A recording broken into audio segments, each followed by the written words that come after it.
Before we get the podcast going, I just want to thank our Season 4 sponsors, Smoke is Focus. Smoke is Focus makes high-quality display jars that elevate your viewing experience. These storage and display jars have bright LED lights and a magnifying top that allow you to see the quality of the product up close. Use code JustJosh at checkout for 15% off. Not only are they offering our listeners this discount, but the team over at Smoke is Focus have gone out of their way to create custom merch packages for artists so that they can get the best return on investment. They've literally slashed their minimums and are offering warehouse prices for orders as low as 20, 40, 60, or even 80 pieces so that no matter what level you're at, you are able to buy these products at an amount that makes sense for you. So Smoke is Focus wants to help music make a comeback this year and into the future. You can only get these prices by placing an order with EUM Music Group by sending a DM to @EUM_music on social media or emailing eummusicgroup@gmail.com.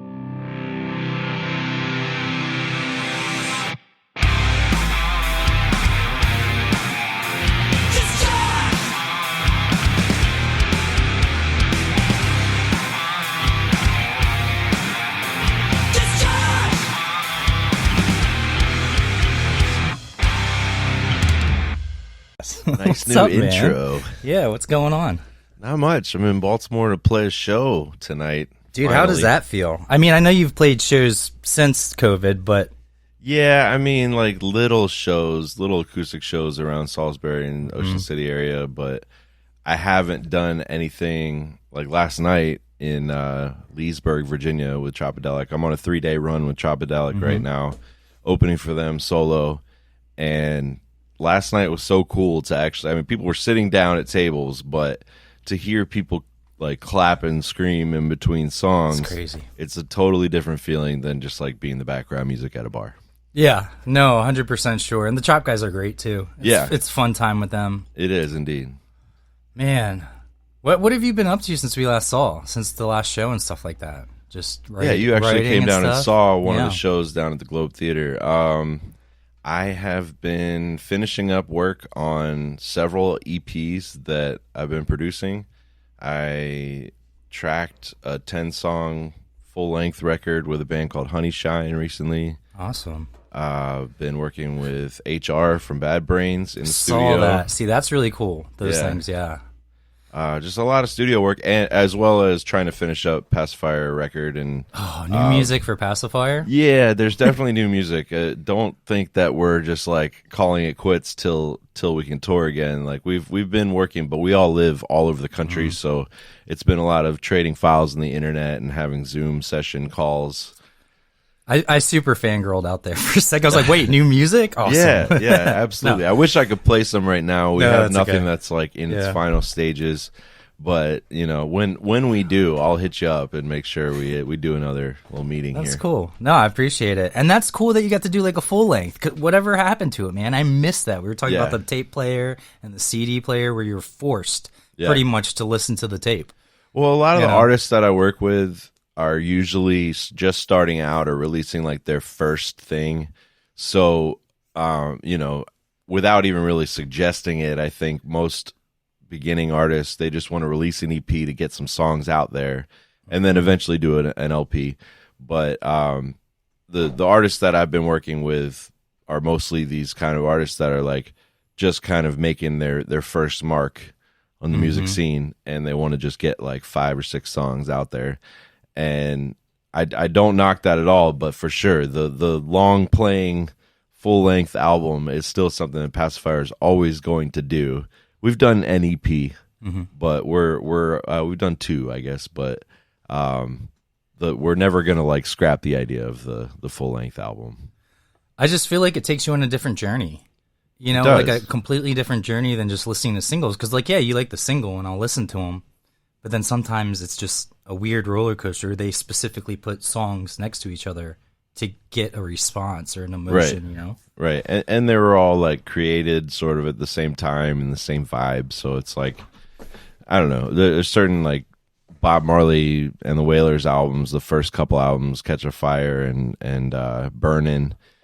It's just, you could tell that all of that was written at the same time with the same vibe in the same place with the same people, because it's very cohesive and tight. We talked about Mortal Kombat. Were you a Mortal Kombat fan growing up?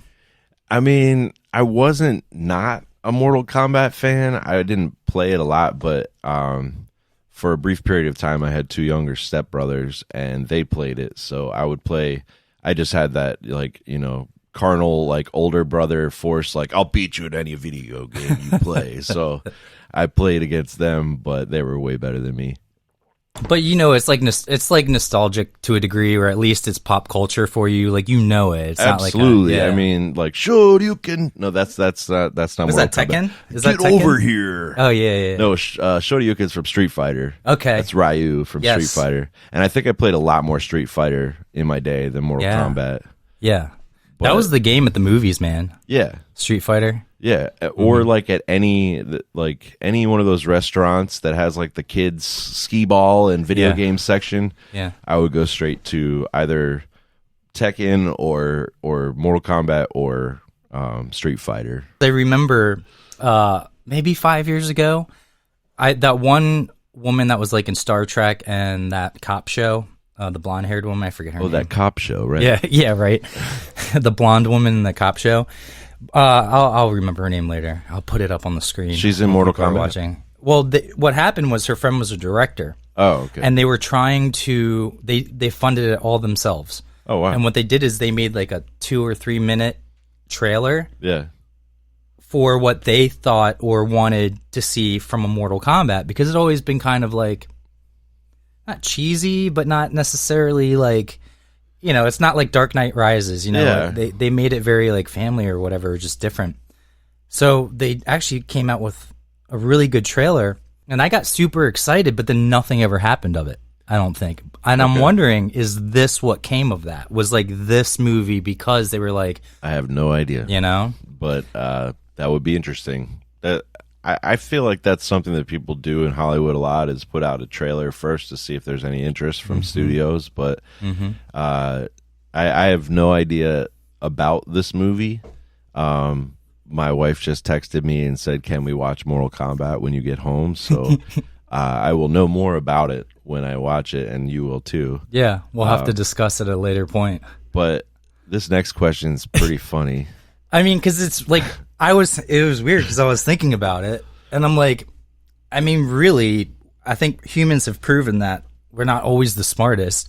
So what if it actually got to the point where, like, in order to be president, you had to fight in Mortal Kombat, or like Bloodsport? Yeah, or it'd be like the Olympics, but like, I don't know.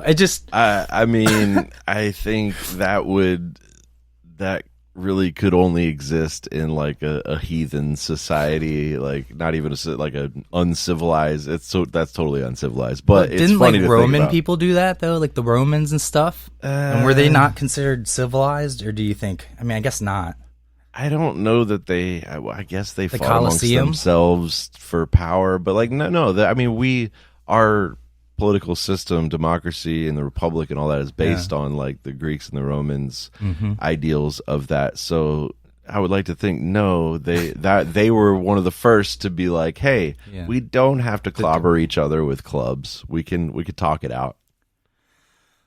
I just feel like we would have better options. Like, if you had to die, like, if the only way to be, that means that you really want to be president. Like, you want it bad, or you're not going to be fighting Mortal Kombat. Sure, but do you want, like, the best UFC fighter to be president over, like a rocket scientist that's also a humanitarian? Like, I don't know. Like, I don't want the most violent, aggressive guy to be our president. That's not what I'm voting for at all. So, well, they could be smart, too. And they could outwit their opponent. My answer is, I don't think that violence is the way to figure out who should be in control of a place. That's what's wrong with the world. You know, I'm very for a scientific minded, or, you know, something as far as like getting us to the next thing. With some of my other topics here kind of have to do with like Mars and stuff like that. That's a good segue. But why is it so hard for us to like want to have, what happened to like math and science, I guess is my point. We did develop a lot of technology, and we borrowed a lot of technology from other smart nations, and we've developed it even further to the point where, Like everything does everything for us. We have technology that does everything for us. So we don't necessarily have to be the best, smartest anymore because we have things that do things for us automatically. Everything's automated. That's my opinion about it. You know, we live on a farm now, and when we have kids, we're going to show them all of the basics of life before they can even touch any of this stuff. Yeah. And we're not going to be Amish about it. Right. But like, it's just, I feel like it desensitizes you to everything. Just the available, the access to everything makes it so much easier to just slack off and, like, you know, automate your life through technology. But yeah, you know, I was so against electronic calendars for the longest time. I literally, actually, when I first started the podcast, I had one of those big calendar pads that you stick on your desk. Yeah. And you write. I just like writing stuff down because it helps me memorize it. I have ADHD. I do too. So it's like, it does take me like 10 times to memorize. Like if I'm just reading it with no interest in it whatsoever, if it's not like music or business related, I have to read it like 10 times. Yeah. I mean, I think the very practical things that exist within this technology are valid, like calendars and things to help you, you know, like it's just an agenda, right? Like you used to have in a book, but now it's in a little smaller thing you keep in your pocket. Those things are totally legit and valid, but like, I don't know, just like one thing that really upsets me is like seeing kids like spend actual money to buy like things for their video game characters. Yeah, like coins or like different add-ons and stuff like that. Like, yeah, you know, I keep telling my nephew, like, if you just save that money in like 4 or 5 years when you get your license, you're gonna be able to get a car or like pay for your gas and insurance and all that. But you can't tell a kid under a certain age that like that's not worth anything, right? Because it's worth something to them right there and then. But I don't remember like buying add-ons to video games. Like we get the video game, you play it, and then you're like, okay, play the video game. Yeah. But now you can like buy characters and buy levels and buy new things that are add-ons. It's a genius thing on the video game industry's on their behalf. But it's crazy. Like I don't remember video games ever being as big a thing. I played them, but I also went outside and played in the woods and built forts and stuff. Yeah. And I don't see as much of that happening with kids now. It's weird. No, or if they're just like congregating. They're not actually doing stuff. Or congregating and all looking at their phones. Yeah. Before we continue on with the podcast, I just wanted to take a quick second to talk about Oakfin Sunglasses, our episode sponsor for Season 4. Oakfin is a sustainable living brand that offers polarized sunglasses and accessories using recycled and responsibly sourced materials. They are part of the 1% for the Planet, which gives back 1% of their annual revenue. Only $85, and you can get quality polarized sunglasses. Use code J2 at checkout for 15% off. Wow, that's a lot of discount there. That's very generous of them. It's a very good discount. It's funny because I just reading this, but I am pretty sure I was like, if you can just give like 10% off or something like that, something small, and they gave us 15% off. Yeah. Plus, they are supplying all of our guests with a pair as well. But I love these because they're not the gimmicky sunglasses that you always get, you know, for free or even from other brands probably. You know, these fit well. You have a thinner face, a little bit more of a narrow face. Yeah. I have a wide Asian face, and you can see they go to the end so they don't look small on my face, which I love because I actually have to actually get Asian fit sunglasses to wear. And just a quick story, if you've been following the podcast, you know, in like season 2, I got LASIK surgery, and so I wanted to treat myself to a nice pair of sunglasses. So I went out, and I'm not going to say the brand name, but I went out and spent $250 for polarized sunglasses because I really wanted to make sure I got the polarized. And man, looking back, I wish I had Oakfin because these are really, really nice. Also, not only sunglasses, they have accessories. So if you have an Apple Watch, you can get an Apple Watch band. And again, this is all responsibly sourced materials, and they also give back to the planet. So thank you again to Oakfin Sunglasses for sponsoring our podcast. So I haven't played because I'm the same way. You know, I grew up half and half, where it's like we had video games, but I mean, we would rather go out and play basketball than play NBA, to be honest with you. So I was lucky and I got the PlayStation 5, and I also got the Switch. Oh yeah, And they're very rare right now. And that thing's beautiful. oh yeah, isn't it kind of spacey? It looks really dope. I don't knock it. We've Yeah. been talking about getting the Switch so we can play at So home much and fun. on the road. I like to play them. I don't knock them whatsoever. But when it becomes something that you do all the time, unless you're making money off it, I'm not knocking you, Kyle Turk. Oh, I was playing with him the other day. He was trying to help me out. He told me that he's helping you with some Dude, level I'm on so something. bad. I felt bad. He just kept getting killed, and it was Yeah. my fault because I don't know what I'm doing. So But I'm like, he explained to me that like he on certain games he's gotten to certain levels and gotten to certain like accolades in the games that he could like actually sell his profile on the game really within like the gamer community.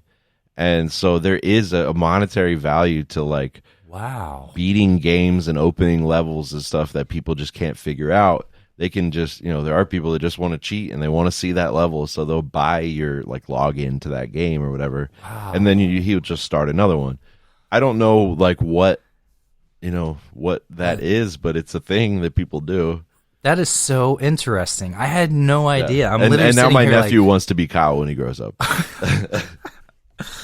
I'm lucky. Just from what I can tell, my nephew Peyton, he's pretty grounded, but he's had an iPad since he was like 8 years old. I could never imagine that. And now we're just watching games and stuff, or watching like cartoons that his mom gave him. But still, I never had that. Like that's a touch screen thing that, and the other thing is like all of these animated films for kids nowadays, ever since Toy Story, which came out when I was already like sort of a preteen, so I didn't really. It was cool. I saw it, but Right, same. like it didn't form anything in my brain. Whereas I constantly think about this one thought that I had when I was babysitting my nephew when he was like 2 years old, and I had just the tour manager, the Green, had just given me every Disney movie on a hard drive, like put them all on my hard drive. So I took it home and I was like, I cannot wait. I'm gonna have some babysitting time with Jack. I'm gonna watch all his classic stuff. We started watching Sword in the Stone, and about like a third of the way through it, he was like, I don't want to watch this. This is boring. He's like 2.5, and I was like, okay, why? He's like, can we watch Cars or Toy Story or like any one of these movies? And the movies he wanted to watch were the 3D imagery, the CGI. okay. Yeah, not the 2D cartoon like the Aladdins and stuff, like Right. the classics. So my question from that day forth, and I still don't know if there's any studies happening about it, but like, how does that affect the spatial ability of the brain of a child versus us growing up watching 2D cartoons? Like, if you're growing up and your brain's developing and you're watching cartoons that give you spatial perspective, Right. is that helping your brain develop like spatial perspective better or worse? Or I don't know. I don't know if there's any studies about it, but it's something that I've because it's kind of just given to you in that form instead of you using your imagination to a degree, or right. The doing 2D makes you have to use your think it, imagination a lot more, and I think that he didn't like that. He didn't like the fact like that he thinking. had to like really use his imagination versus all these other things that just give it to him, give him all the information and the shading and the depth and all that. I don't know. It's interesting. It might also just be like, again, like it looks boring. I think it's like the visuals, maybe not so much like the other stuff too. Just because I guess if I went back and watched Aladdin, I would think it looks a lot older looking than when I was a kid, and I'm like, oh man, look, he's flying through the air. Oh yeah, you know what I mean? Watching all those movies like Sword in the Stone, you see like sort of the jerkiness of the animation where it's not totally smooth all the time. Oh, really quick on that gaming. The reason I brought up my PS5 was not to gloat about it. It was to say I didn't realize that's what it was. So I'm going on here and I'm accidentally pressing stuff. I looked at my phone. I had spent like almost $500 on add-on like stuff. Yeah, not and you the just game. think it's like you're spending your points in the game on it. Yeah, I had no clue. No clue, dude. It's weird like that, man. Like the kids are getting they are not able to understand the value of money when my goodness. it's easy to just click a thing and then all of a sudden it just gets it for you. Like I didn't have that ability paying bills or anything till like the last 10 years. For college throughout my early 30s, like literally had to send bills in, or like go online and go to the website and go through the thing. Like I couldn't just like get the notification on my phone and be like, pay. Yeah. Or And- like do it monthly. Yeah, You know? but I understand the value of money. But if that's how your entire life is, everything like, okay, you owe this, and all you have to do is hit the button and don't think about how many dollars that is actually, and all that. It's just, it'll be interesting to see how like the 10-year-olds of the world today handle money in 20 years. Well, that actually goes in the other thing. But I think it's the parents. And an example of that is I went into GameStop to get another Switch controller. And there was this woman, she was taking forever. And it's because she's on the phone with her kid, like, oh, I got this and blah, blah, blah. And, but what I realized that she was, like, I think it's the parents. Like, I don't think it's necessarily the kids because I think they grow up with that thing whereas she's like, well, he has access to the card anyway. Apparently, Right. like, the kid had bought, like, 20 games on there, and she was just like, yeah, I'm gonna buy it for you and all this other stuff. I was just Well, like, man, yeah. like, It's just like a password. You Yeah. give the kid the password, and then they can enter the password anytime they want to buy something. And then, you know, what? Heaven forbid, all of a sudden, like a porn thing pops up. It's like, do you want to buy this? It's like, ooh, that's interesting. Buy it, and all of a sudden, kids seeing something they'll never unsee. yeah. No, it's just which weird happens to me. to the like, best of us. I don't know, you know, if you like ever found dirty mags somewhere, but I think what was your first time you ever saw porn? I don't know. It had to have been at my friend's house. It might have been my friend Chris Fry. I think he lived 2 houses down over there.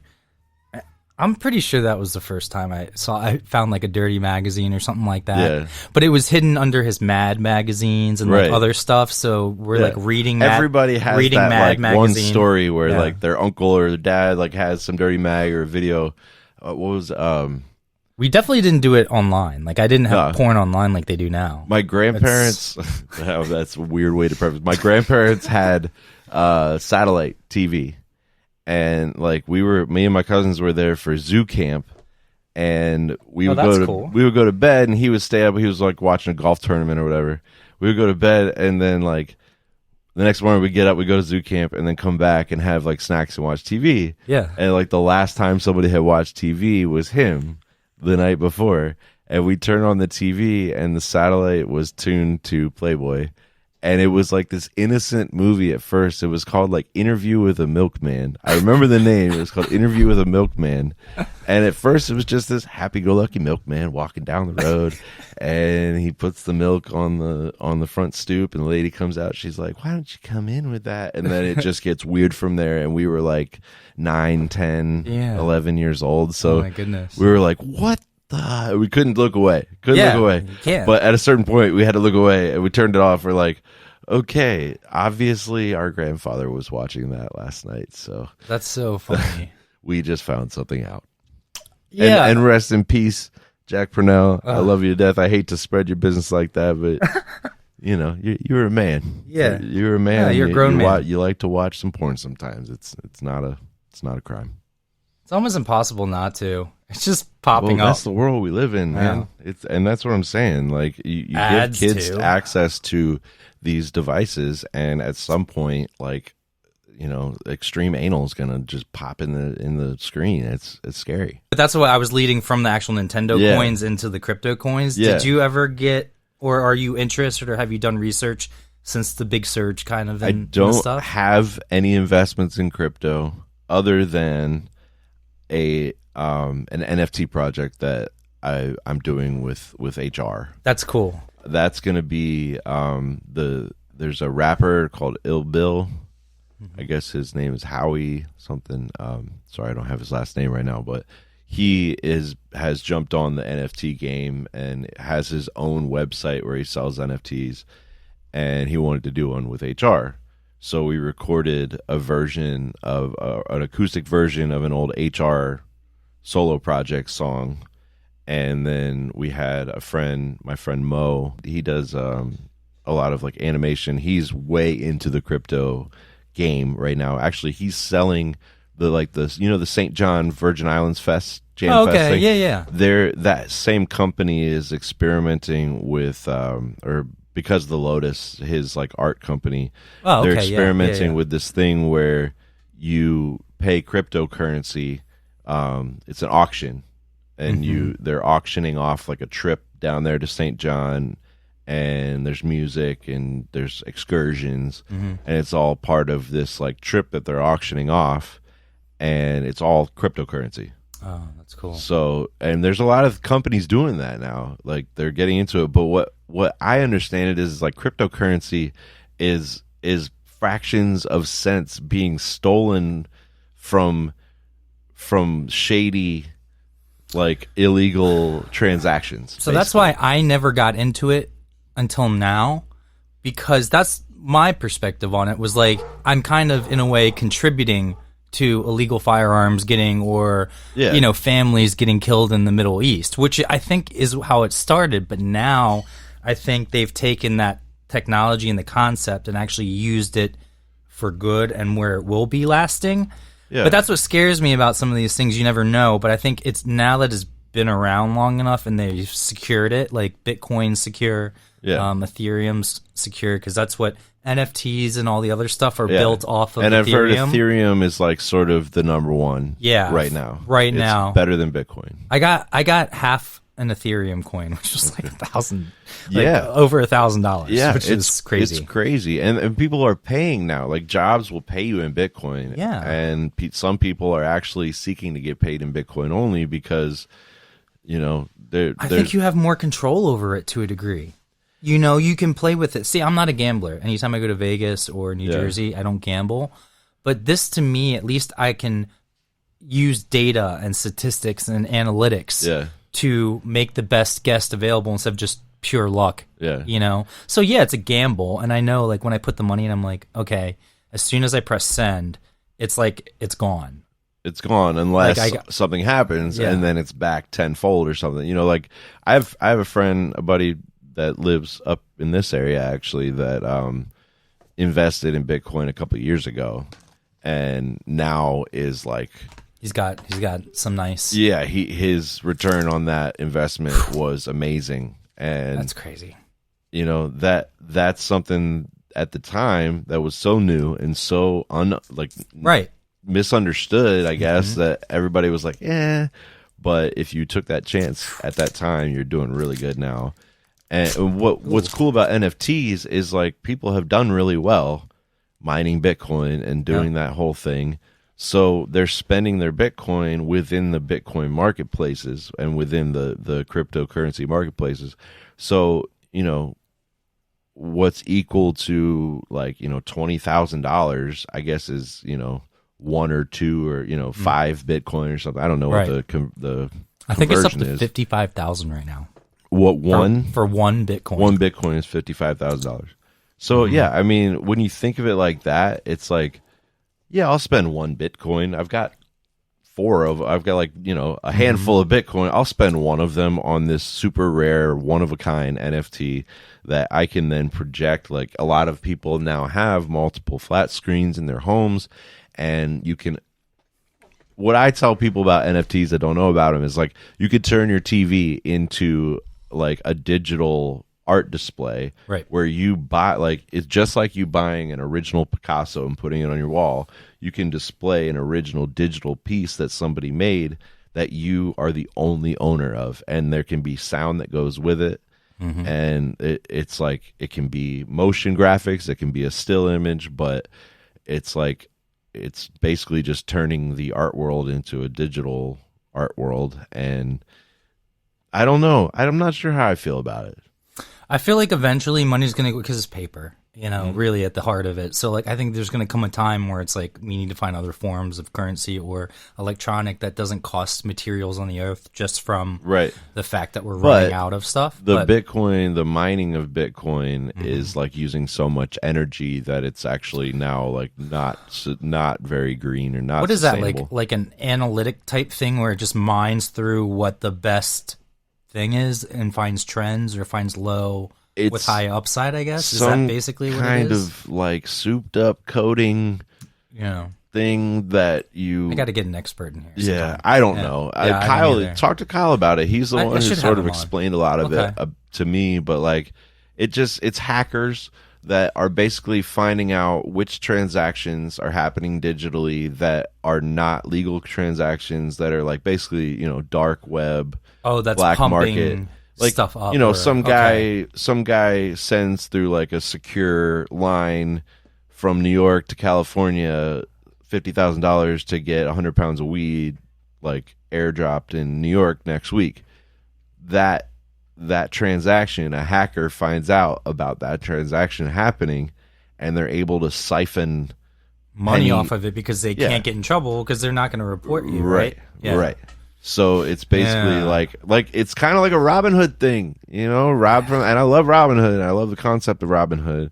Rob from the rich, give to the poor. I don't condone robbing from the rich nowadays, but like in those times where it was like, the medieval times, they held everything over everyone. Like there's a few held. It's still like that. A very few hold. Isn't that weird? Everything over nothing's a lot. Changed. But and it's not really changed much. But we don't have like public beheadings in our country and stuff like that. So that's good. Yeah, and like nobody has to sit in shackles in the town square and get tomatoes thrown at them anymore. Which although that would be fun and not that harmful. It wouldn't hurt. I kind of think we should bring that back. Yeah, as long as it doesn't hurt them. It's like I'll take a tomato to the face for like if I like crash my car into like a federal mailbox or whatever, right? And like I really got to do some time or sit in the stockade and get bananas and stuff thrown at me. Right. Like I like bananas. Yeah, me too. But yeah, as far as crypto go, that's why I never got into it because I do think there's so much stuff I still don't know about it that it's not worth me getting hacked or getting because I'm sure even just doing exchanges will give your information to a hacker that wants it. Sure. Not that it's not already open, but Sure. I mean, if you're not a huge profile in the world and you don't have a lot to lose, then whatever. But like, if you do have certain assets attached to your name, then it is scary getting into that game, I guess. But I don't know. You need to get an expert. And actually, I have a friend, my friend that I told you that got into it a while ago. He would probably love to come in here and talk about it. He also just started Trackwell, which if you don't know about it, I'll send you the stuff about it. Okay, cool. It's a Baltimore-based startup app for your phone that's sort of like Weed Maps. It's called Trackwell. And it basically allows you to track all of the purchases that you make at legal dispensaries. Mm-hmm. You put in all the information that you get with it, and even like down to the batch number. Wow. And then you can find out what other people's experiences are. Like we were talking about earlier, like you don't know what you're getting anymore. Indica, sativa, whatever it is, really what it is. Yeah. You just got to ask the person like, how does it make you feel? Mm-hmm. And nowadays, there is an app called Trackwell where you can go on there and share your experience with other people, and it has all kinds of choices of taste and smell, and like you can really narrow it down.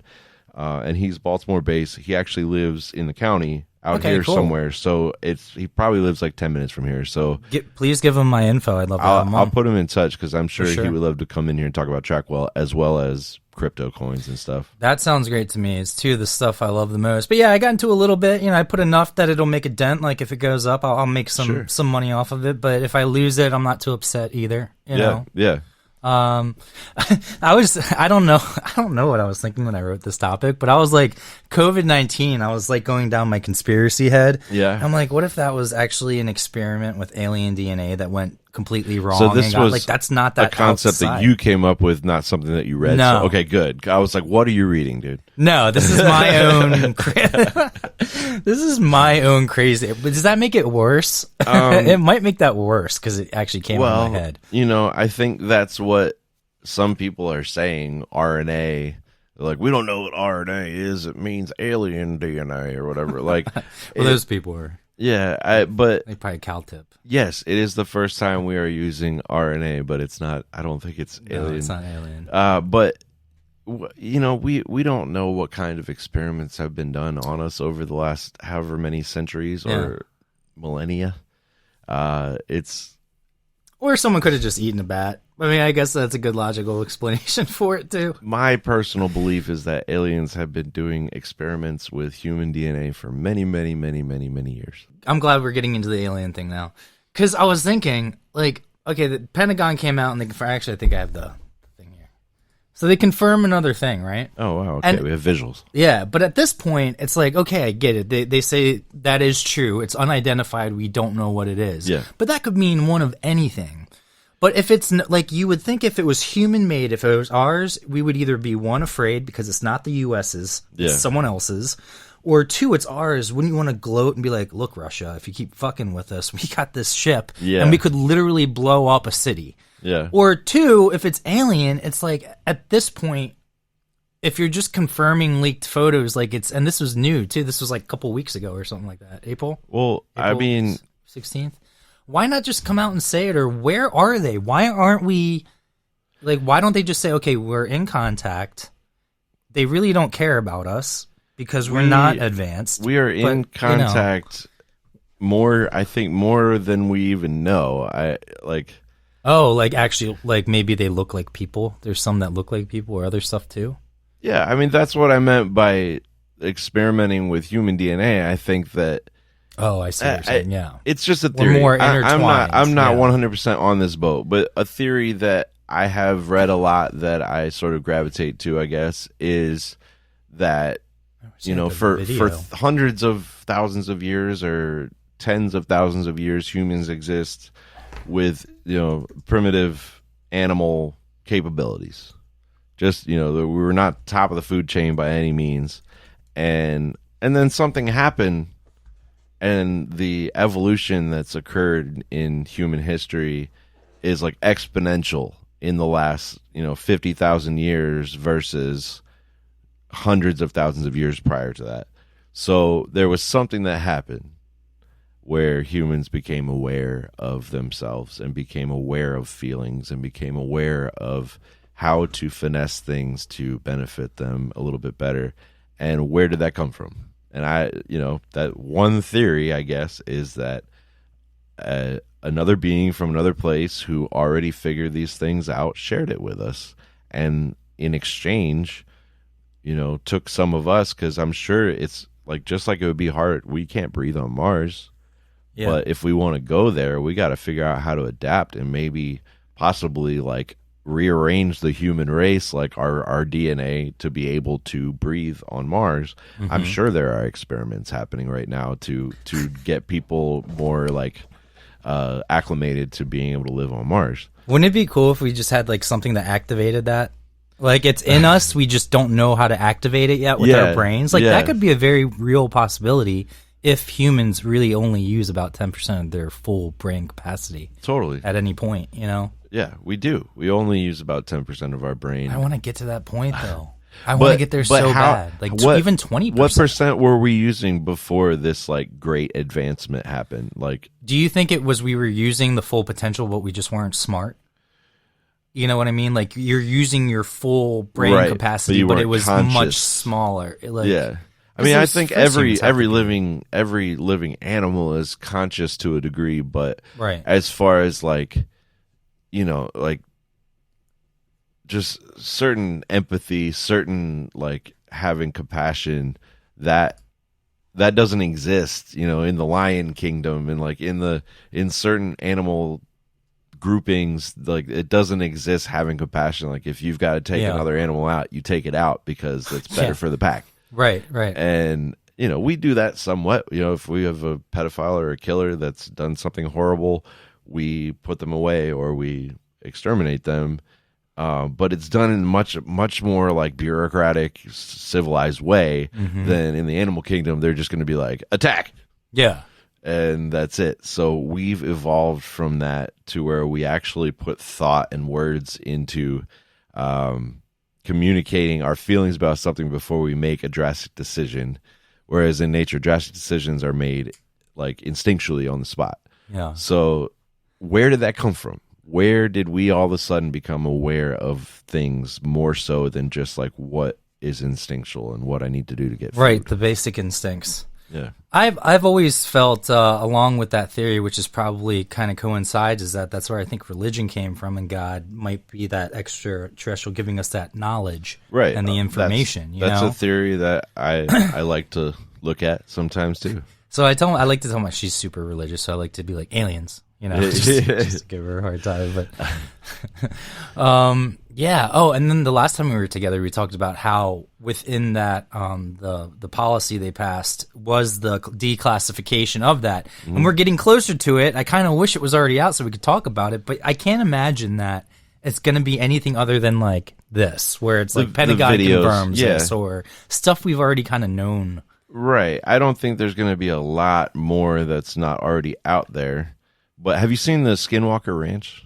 Yes, I have. Oh man, I mean, yes, TV I've seen a few different things Hollywood on is Hollywood. I'm sure it was produced. There are ways that you could produce the footage that they came up with out there, but there was just a lot. There were a lot of things that made me sort of believe in that being real. Watching that series, but is Skinwalker the one that has that like circular thing on it? It has like a big like submarine shaped like object, and it supposedly has energy or something like that. Yeah. Some sort of energy or like radiation. Oh yeah, radiation. Like the dude got like radiation burns when he opened up this little thing. Oh yeah.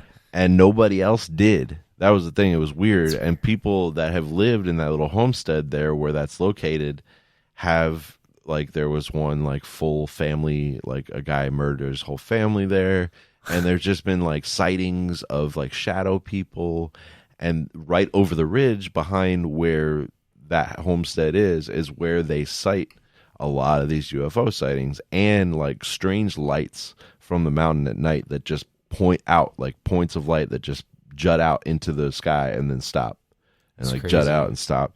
And they can't explain it, but like when that happened, when they're watching it, one of the guys who had already had this like thing, this bit, his skull like separated from his skin in the back of his head, and then he started to have like this growth happen, and so they fixed it and he was okay, but then it started like immediately when they saw this light, he started to feel it again.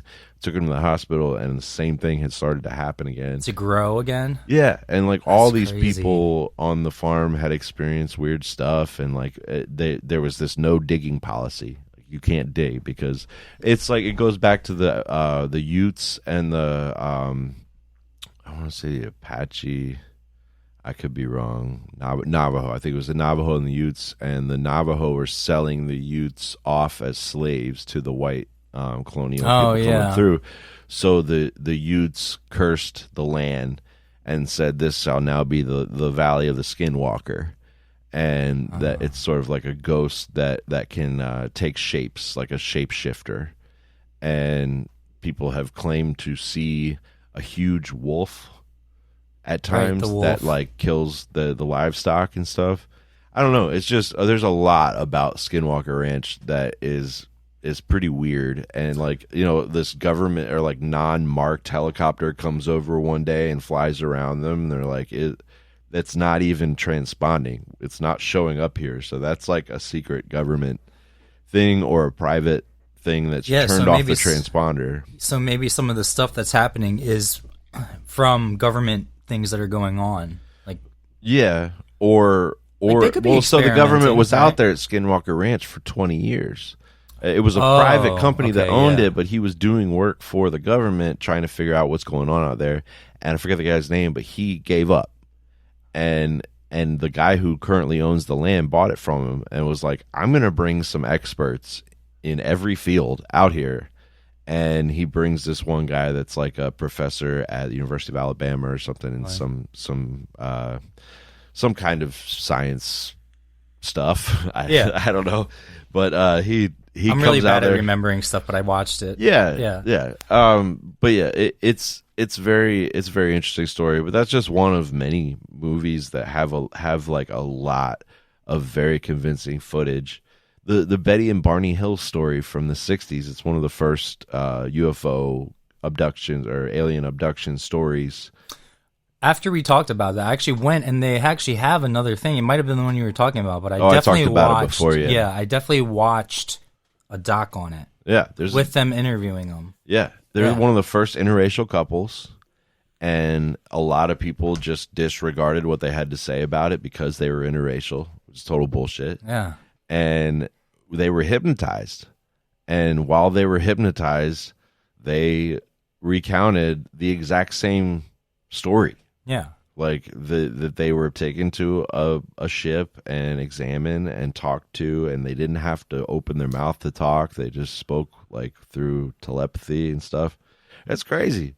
I feel like if they actually just come out and say this is how things really are, and we actually have contact, there are aliens among us, and we are working together, like it would advance the human race. Like I feel like we would.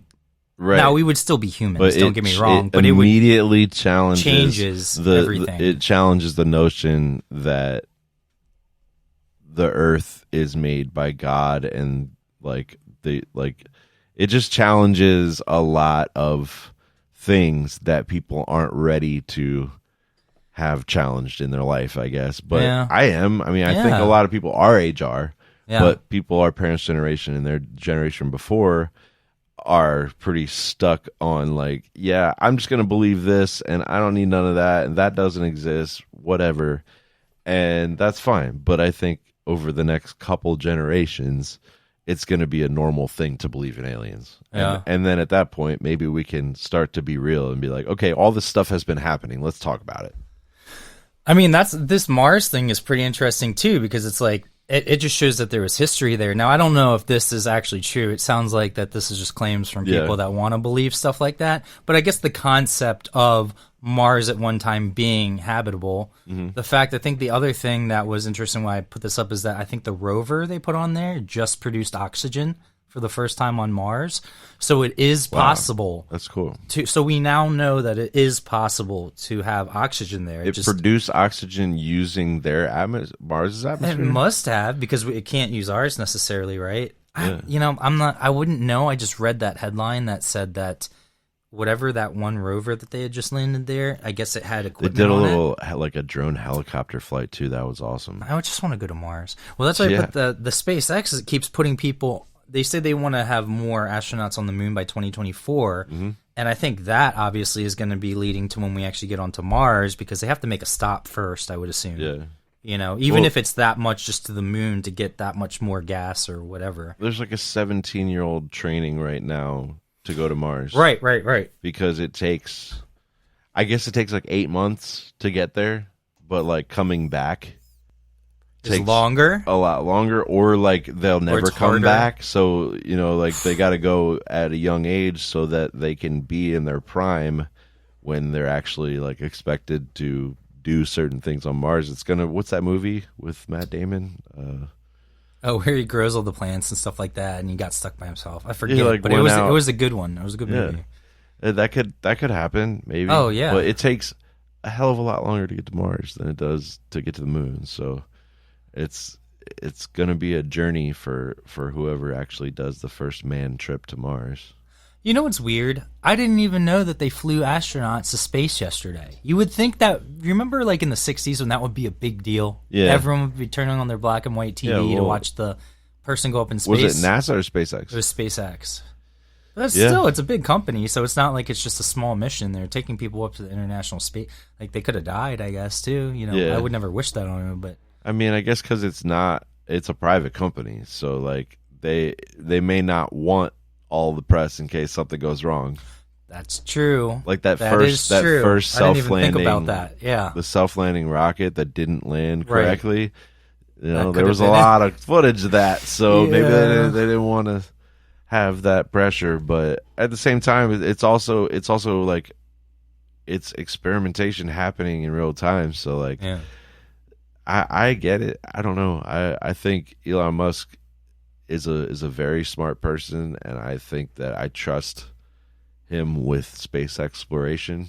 Would you vote for him for president? I would. Yeah, probably. I would. Yeah, because I think infrastructure and other stuff, like real infrastructure, I think he would be better at than other people. I think from like and advancing us. I mean, he said this himself.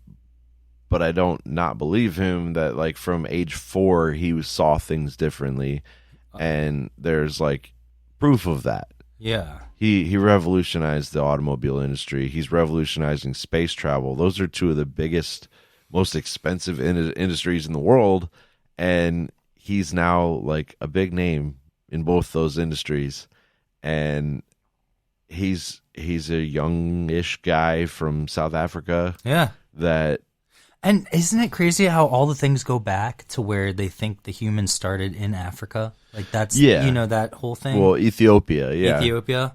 So it's like, maybe there's just something from that region where, because he's from there, he got that, that thing. Well, I mean, but he comes from European descent. He's I know. obviously not a native African person, but Dave Matthews is from Africa too. he's from South Africa as Yeah. well, from Cape Town, I guess. Yeah. I went to South Africa in 2013, and it is a very cool place, and I So can't wait jealous. to go back. It's a cultural melting. So it was where the Dutch East India Company would stop when they Right. were going up to India because the Suez Canal didn't exist, so they had to go all the way down and around. And that's also how I found out while I was there that IPAs exist because Oh, really? Beer. they added extra hops to the beer to preserve it so that when they got to India, it would still be good. And by the time they got to India, it would become an India Pale Ale because it was not like a That makes Pilsner or sense. lager anymore. It now Right. was hoppy and had that taste. And they're like, it's bitter, but it's beer and it's still good. So that's where the IPA. It's not from India. It's from the trip to India from the Dutch East India Company. That's crazy. I didn't know that. I'm full of useless I information. didn't know that. Well, that's why I love having you on here because I feel like sometimes I don't even have to come up with topics. I could just we can just talk normally and I'll learn so much stuff. Yeah. But I know you got to get out of here because we have the show coming up, man. I'm so excited to see that. And I mean, look, if you ever want to come back on anytime, please, because I could literally talk to you for hours, and I feel like there was so much more stuff I still even wanted to talk to you about that we never got to. But thank you so much for coming in. Of course. Thanks for having me. Yeah, we'll see you soon. I look excited, and say hi to Bree for me. I will indeed. And Bob and Frank, too. Hi, Bree. And Bob. Thanks for having me, man. No problem, dude. Game over.